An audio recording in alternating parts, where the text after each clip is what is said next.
Well, thanks everybody for coming here. I especially want to thank the Secretary General and the Ambassador for being here, where we've been given an update on a number of things, including what I think are very promising developments in our cooperation among the NATO members for resupplying not only Ukraine, but modernizing the whole of NATO. I want to express my appreciation for my partner, my Democratic colleague, Jeanne Shaheen, for all the work that she's done over the years with the Senate NATO Observer Group, and yield to you for questions. Maybe give an update on legislative That'd be great. Activity as well. Well, I will just echo the appreciation to have Mark Rutte, the Secretary General, and Ambassador Whitaker here to give us an update on what's happening with NATO and Europe. I reported to them that we're very excited that in the Senate Foreign Relations Committee this morning we passed out the first 3 bills that address Russia's unprovoked war in Ukraine today.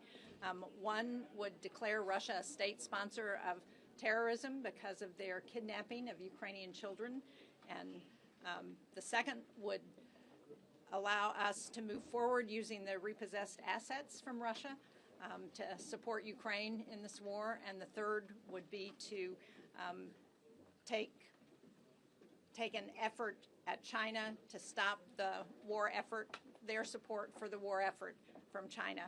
All of those bills passed unanimously out of committee, have strong bipartisan support, and we look forward to getting them to the floor soon so that we can join the Europeans as they look at using the repossessed assets in Ukraine and all join hands and do everything we can to support Ukraine. So, Secretary General, thanks for being here. Thank you so much for hosting me and Ambassador Whitaker this morning. And I want to thank the senators for their staunch support for NATO. Since President Trump was re-elected, NATO has been renewed, reinvigorated. We decided in The Hague under his leadership to spend 5% on defense, therefore also basically equalizing what the Europeans and Canada are spending on defense with the US.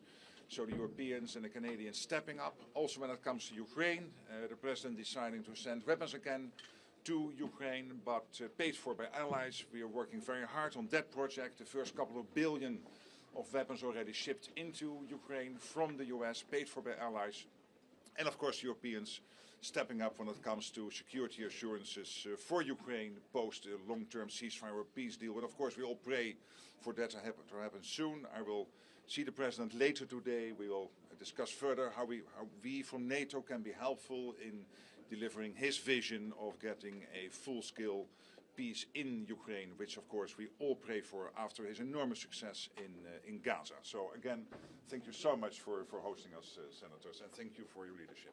We got time for a couple of questions. Secretary General, Sky News, can we just ask, is your visit here at this moment not an indication that President